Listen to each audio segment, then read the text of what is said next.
Hello बच्चों, good evening to all of you. Okay physics classes में आपका स्वागत है। आज क्लास 12 की फिजिक्स का चैप्टर रेडियो एक्टिविता के बारे में पढ़ते हैं। रेडियो एक्टिविता है क्या?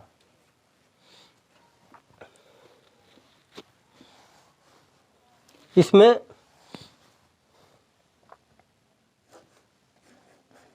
रेडियो एक्टिविटी, इसमें फ्रांसीसी वैज्ञानिक है बेकुरल।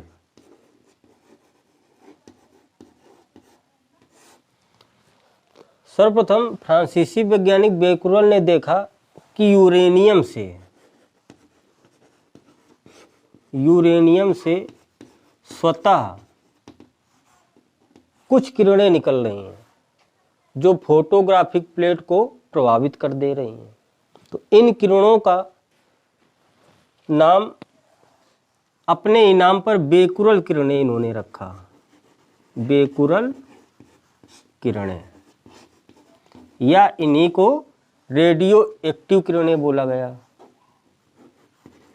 रेडियो एक्टिव किरणें।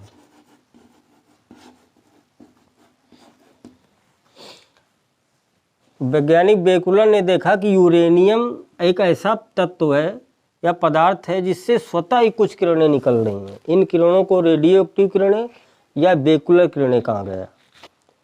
बाद में पता चला कि ये यूरेनियम ही तत्व नहीं, और भी बहुत सारे तत्व हैं, जैसे थोरियम हो गया आपका, थोरियम, पोलोनियम, प्रोटेक्टिनियम, इनसे भी इसी प्रकार की किरणें निकलती है। तो रेडियो एक्टिविटी है क्या? अर्थात किसी पदार्थ से स्वतः किरणों के उत्सर्जन की घटना को ही रेडियो एक्टिविटी कहते हैं।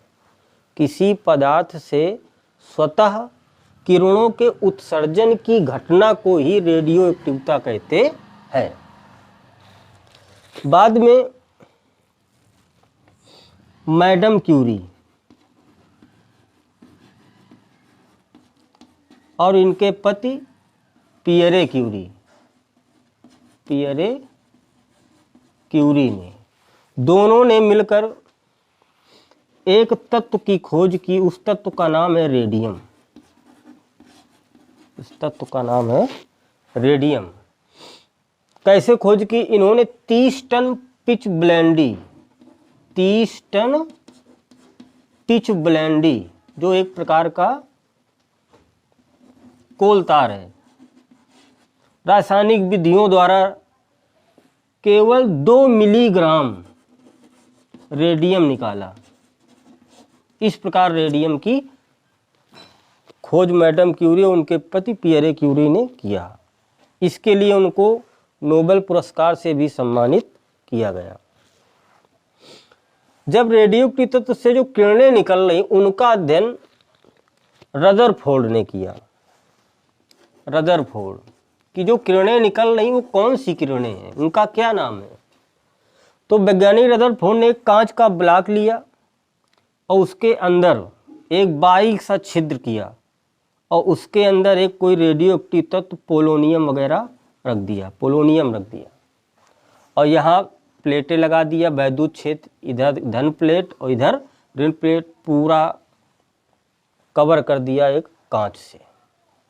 इन्होंने देखा कि इस पोलोनियम तत्व से कुछ किरणें निकल रही हैं जो प्लस की तरफ जा रही हैं और कुछ किरणें माइनस प्लेट की तरफ जा रही और कुछ किरणें सीधे जा रही हैं। तो ये धनावेशित प्लेट है तो प्लस की तरफ माइनस वाला जाएगा, अर्थात इन किरणों का नाम क्या हुआ? माइनस, बीटा किरण नाम दिया।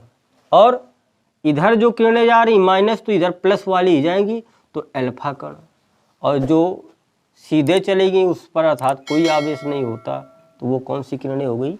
गामा। इस प्रकार रदरफोर्ड ने अल्फा बीटा गामा की क्या किया?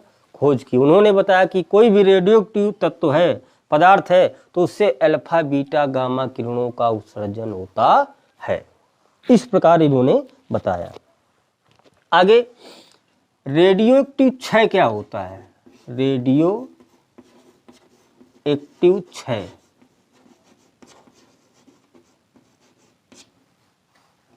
बोल दें, radioactive decay. Radioactive क्षय क्या होता है?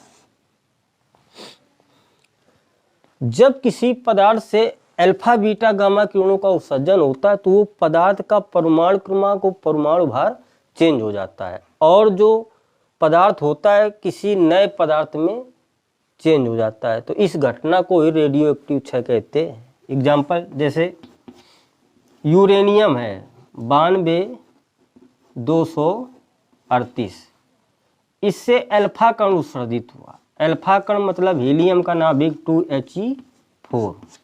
जब यूरेनियम से मान लिया अल्फा कण उत्सर्जित हुआ तो परमाणु क्रमांक नीचे 2 की कमी हो जाएगी क्योंकि यूरेनियम से अल्फा कण निकल गया। तो क्या बचेगा 90 और परमाणु भार में 4 की कमी हो जाती तो बनता है 234। तो ये जो यूरेनियम था चेंज हो गया थोरियम में, नया तत्व आ गया। या थोरियम है 90,234, इससे बीटा कण निकला। तो जब बीटा कण निकलता है तो परमाणु क्रमांक में 1 की वृद्धि हो जाती है। तो ये बन गया प्रोटैक्टिनियम 9191 और परमाणु भार में कोई चेंज नहीं होता तो परमाणु भार वही होगा 234 और एक एंटी न्यूट्रिनो निकलता है, एंटी न्यूट्रिनो। तो ये घटना कहलाती है रेडियो एक्टिव क्षय। जब किसी तत्व से अल्फा बीटा गामा किरणों का उत्सर्जन होता है तो वो एक नए तत्व में उसका परमाणु क्रमांक और परमाणु भार बदल जाता है और एक नए तत्व की रचना हो जाती है। इसे ही रेडियो एक्टिव क्षय या विघटन कहते हैं।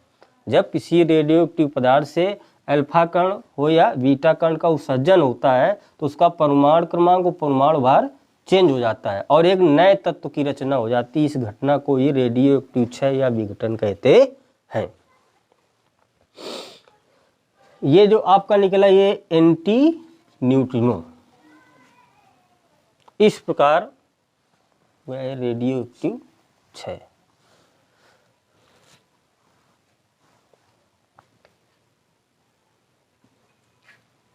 Thank you for watching. अगर चैनल में नए तो चैनल को सब्सक्राइब कीजिए और बेल आइकन को प्रेस कीजिए।